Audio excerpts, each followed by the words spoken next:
Hey y'all, welcome back to my channel. As you can tell by the title above, I am going to be doing a video about my top 7 urban fiction books. So let's get right into that video. Let's get it straight, girl. You don't need a nigga for nothing. Looking better every day. You got that Benjamin Button. There is no specific order, but what I am gonna, well, I can't really say it's no order because I have my top 2 favorite series that I'm gonna do first. So the series is just gonna equal 1 book basically. This series is called the Diva series. The Diva series was actually one of my first series, I think, that I read. I started this series when I really want to say I was in the 11th grade when I started this. It's so you know urban fiction has a lot to do with, you know, they try to say urban is black. So well, urban is black, but still this book is very raunchy, but it also has a lot of, like, this series right here specifically. The other series that I'm gonna tell you is real raunchy, but this one right here is raunchy, but it has a lot more action in it than the other one.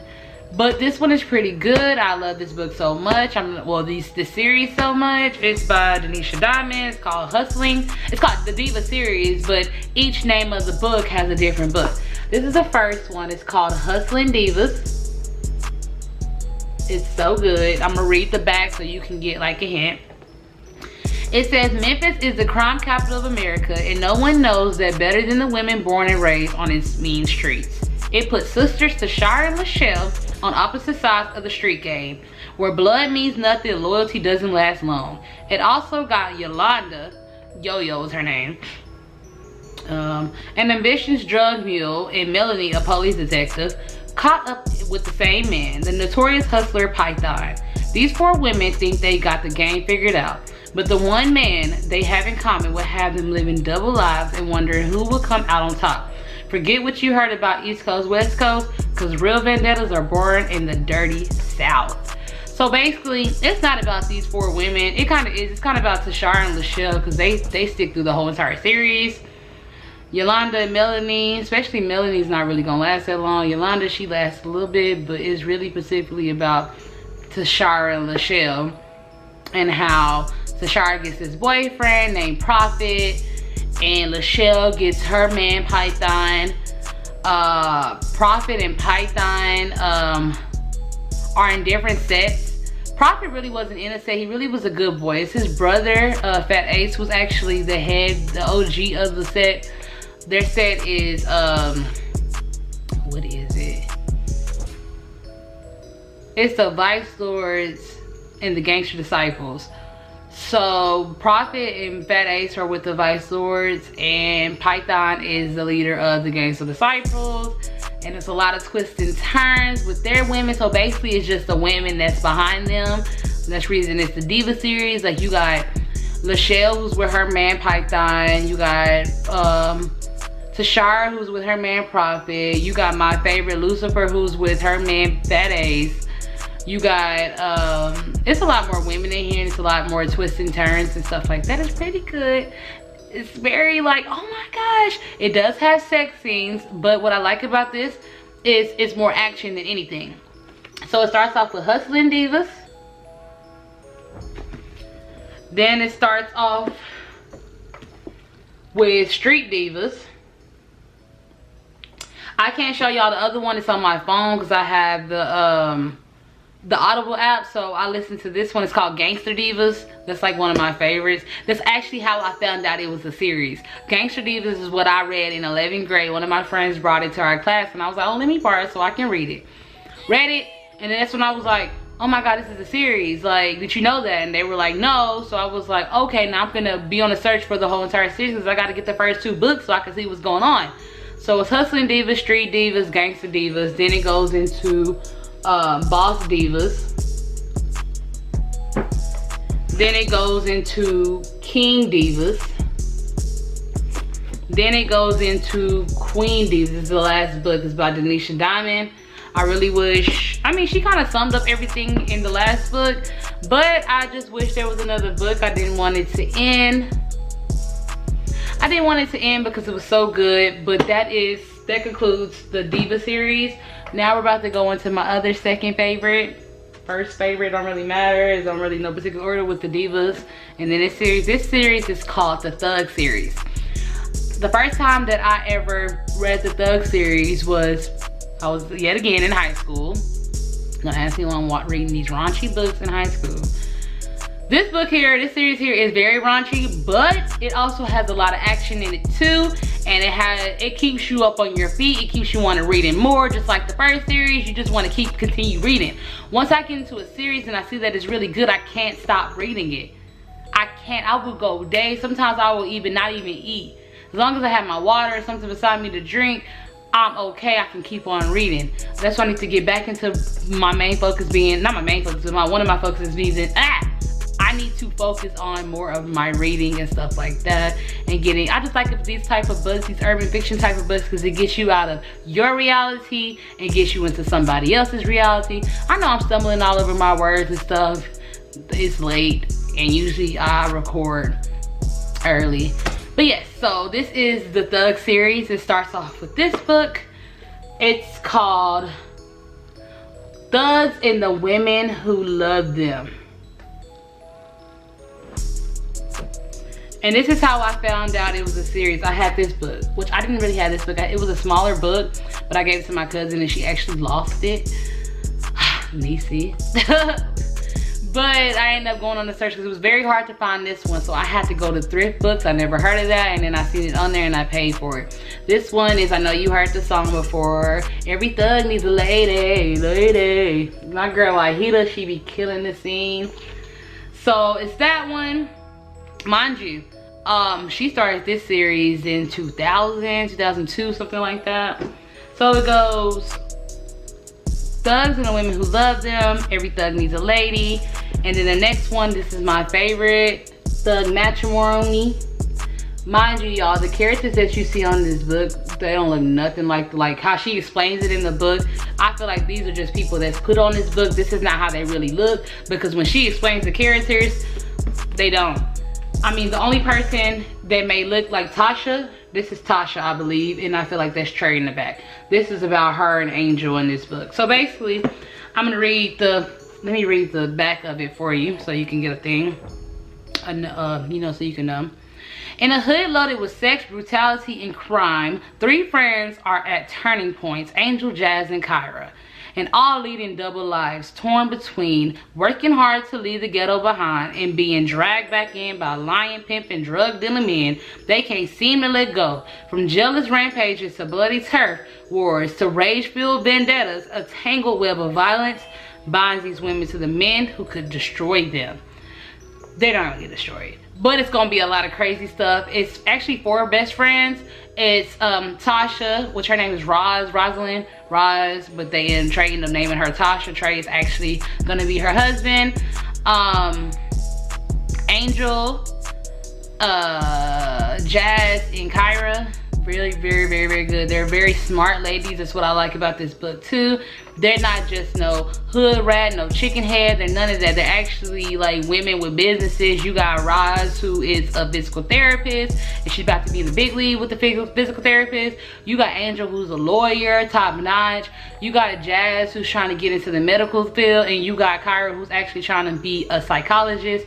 It's really good. So you got thugs and the women who love them, and these are not their men are not like these basic drug dealers and stuff like that. They're like top gang, top notch, like ballers. That's what they basically are ballers. So thugs and women who love them, every thug needs a lady, Thug Matrimony, Thug Loving,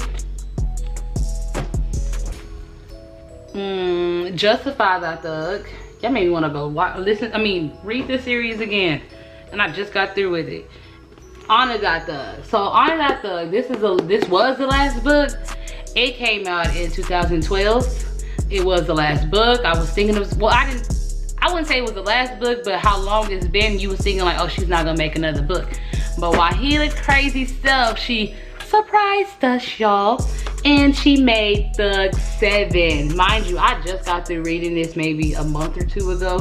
This book actually got released at the end of last year or the beginning of this year. I think it was the end of last year. And I was so excited. I got it. I read it literally in a day or two, and it was gone now. I feel like I need to start the whole series over and read that. So those are my 2 series, y'all. 2 series. Now let me get into other books that are on my list, my top list. So let's get them together. Okay. This book is called The Day the Streets Stood Still. This is a good book. I love this book. I'm going to read the back of it so you can get an understanding. One night, one robbery, one mistake. In this gripping and heart-wrenching story, you will meet Sean. He was raised by a hustling, well-connected mother and was taught early about street survival. When his mother is brutally murdered, Sean is thrust into a cold world all alone. An old friend of his mother takes Sean under his wings and introduces him to a life of drug dealing at its highest level. Sean becomes King Sean and rises up the drug gang totem pole. King Sean makes a solid name for himself in the street game. The only weakness he has ever had is a childhood friend and also the love of his life, a beauty named Sunny. She is really pretty. Sunny has a struggle with drugs, and along her road to recovery, Sean falls victim to his vice as well. His life is slowly headed on a downward spiral, and his decline from street fame is filled with murder, lies, backstabbing, and struggles to survive. Walk on the journey with Sunny and Sean as they hit rock bottom and steal, lie, and deceive in their struggle with addiction. Someone dies, but not until the end is the truth unveiled. So basically, this is this is so good. It's like a lot of twists and turns in this book. I'm not joining y'all FaceTime right now. Leave me alone. My cousins, y'all. This book is like darn good. Like, it's so good. It's a lot of twists and turns. You'll be like, oh my god, like really? And yes, someone does die. I'm not gonna tell you who dies, but it's like super duper good. So this is The Day the Streets Stood Still.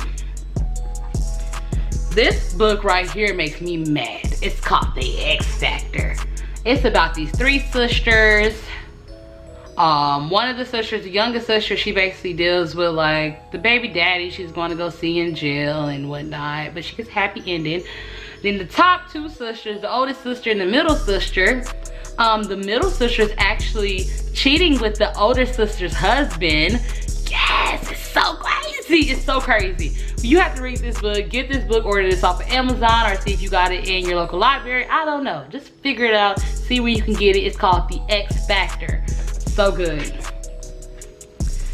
This book is one of my first ever urban books that I ever read. I don't know why. I was a freshman when I read this in high school. Don't ask me why I read this, but hey, it's called Girls from the Hood 3. Obviously, it has to be a series, but this is the only book that I read out of the series. It's basically 3 short stories in this book. The second short story, no, the first short story is my favorite. It's really good, like super duper good. I can read the back.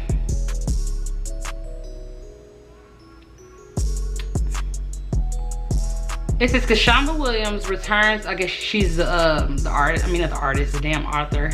Returns with those fiery Brooklyn gals. Fire and Marcy, Girls from the Hood 2. I need to figure where you can get that book from because I actually want to read it now. As they find out what life in Miami has to offer them, it couldn't have been easier for them as they watch their mother's heroin abuse take her to a near-death experience. No matter what others thought of her, Fire and Marcy loved her to death. Loved her enough to put their own lives on the line and stand up against the man that committed such a gruesome act. Miami's heat won't be enough to stop Brooklyn's finest from getting revenge the sweet and simple way. So basically, their mama's a heroin addict, and in the book she gets like, she goes to the heroin, the crack house basically, and these gangster dudes are over there and they said like dogs on her, like they tore her apart. Basically, they kind of like tore her apart. She had flesh was seen. God dang, they raped her. It was crazy, and her daughters don't play that. They may be strippers, but they don't care. They don't play about their mama. The second short story is, I'm trying to see that oh yeah, I like this one. Stripping in one of the hottest clubs in the country affords you a nice hood rich living. Well, this is how far Letitia Lovely and her roommate Lexi, with nothing but money on their minds, the two agreed to take part in a more lucrative hustle than stripping. But when things start to turn bad, Letitia and Lexi must decide to either become snakes or snitches. They kind of, they gives it away right there. It's really good. The third one is in star quality R&B diva Star Marshall, in the envy of every woman and the desire of every man. However, her superstar status doesn't come without problems. On stage and in the studio, she is a puppet controlled by her record company manager and the whims of her fans. But behind closed doors, Star turns the tables, engaging in a secret life that is exposed could cost her everything, including her sanity. I don't remember that third. I really don't remember the third story. But I remember the first one because it was one of my favorites, and the second one was pretty good too, but I cannot remember the third one. The next one is Payback is a Mother. This is actually a series, and I need to go ahead and get the rest of the books. It's pretty good. It's called Brianna and Shan, well, the Payback is a Mother. Brianna and Shan couldn't be more different from her 1,200 week. I know she ain't paying $1,200. Girl, $1,200 weave to her closet full of Gucci, Prada, and Chanel. Brianna believes that men were born to bankroll her lifestyle. Shan likes to make her own money by working for a living at a men's prison and prefers Sean John, Baby Fat, and Fubu to Jimmy Choo. Still, despite its appearances, Shan and B are sisters where it counts, or so they think. For B, lying is part of the hustle. For B, lying is part of the hustle, and the hustle is what gets her sex, clothes, cars, pretty much whatever she wants. She couldn't care less who gets her along the way as long as it isn't her. But it's one thing to hustle tricks and quite another to betray the one person who really cares. When one of B's schemes goes too far, blood is spilled and Shan is caught in the crossfire. Now with friendship and lives on the line, Brianna got one last chance to change her ways or suffer the consequences. Dope book. I love this book so much. I haven't read it in a long time, but it was pretty so good, and I need to get the rest of the books that go with it. This one is Death Before Dishonor. It's actually a 50 cent book. I can't really remember it, but I bought it and I read it several times, so I don't really know understand. I ain't read it in forever, but I can read the back. One Reason to Live, 3 Ways to Die. Trill Johnson has 5 years of jail time under his belt. 2 women trying to get inside his pants in one mission. Get the suckers who sold him out and get him good. Sonny James would do anything for Trill. Lie, cheat, steal, even risk losing her successful beauty salon to save him from the mean streets of Richmond. Precious Pay would do anything for Trill too. She cribbed his kid while he did his time. Now she wants Trill to pay for the leg she lost in a robbery gone wrong. But when love is a lie, who do you trust? When the deals turn dirty, who do you betray? And when the guns start blazing, who's going down? Death Before Dishonor. Pretty good book. I do remember reading it. I read it several times. I just can't remember what exactly happened in the book. But I just read the back of the book so you can see what happened or what's going to happen or what you can look forward to. Those are my top 7 urban fiction books, y'all. I'm kind of getting hot. This ring light is making me sweat. Anyways, y'all, that is my top 7 urban fiction books. You can buy those at Amazon or thrift books, or just look on Google and type them in. So, but yeah, that's all, y'all. Thank y'all for tuning in. Make sure you like, you comment, you share, and most importantly, you subscribe, and I will see you guys in the next video. Peace.